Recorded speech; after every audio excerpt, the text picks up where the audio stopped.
Nous pensons qu'il faut traiter différemment les primo-arrivants, ceux qui ont subi un accident de parcours dans la vie. Un accident de parcours, ça peut arriver vraiment à tout le monde, et qui vivent dans la grande pauvreté, dans une exclusion sociale, dans une exclusion humaine et dans une exclusion démocratique.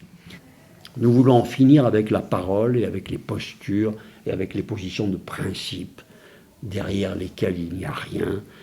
On veut des résultats, on veut afficher des objectifs de sortie de la pauvreté durant le mandat.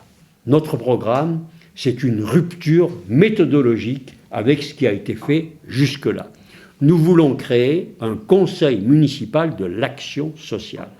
Ses membres seront élus par les bénéficiaires, tous les bénéficiaires de l'action sociale concernée et leurs associations, dès lors qu'ils peuvent justifier de vivre à Grenoble, avec une majorité abaissée à 16 ans.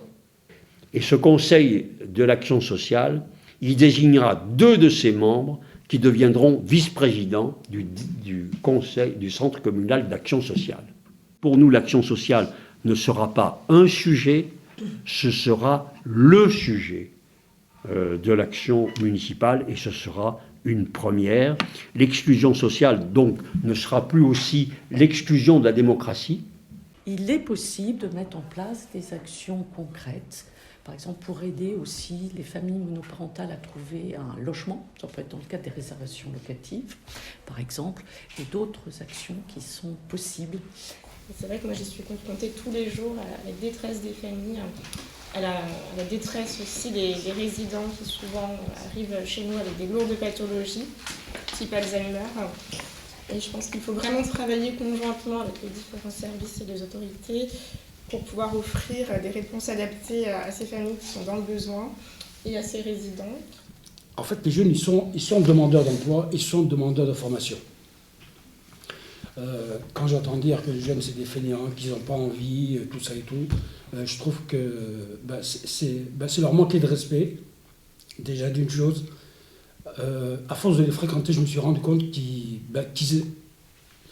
en voulaient. Il suffit juste de leur donner les moyens et la chance. J'ai vu la situation se dégrader, qu'elle soit au niveau des partenaires, au niveau des financements, au niveau même des situations individuelles. C'est-à-dire qu'il y a une vraie misère. Avant, il y avait une misère économique. Là, on vit avec des salariés qui sont en parcours d'insertion, des misères, mais vraiment sociales, de solitude, d'isolement.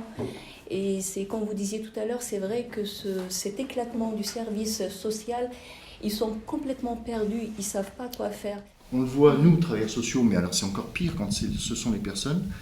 On galère toute la journée, et elles galèrent toute la journée sur des petites choses qui peuvent être résolues très simplement par le politique, ou en tout cas par les institutions. Encore faut-il que les institutions en aient conscience et qu'elles aient le pouvoir de le faire.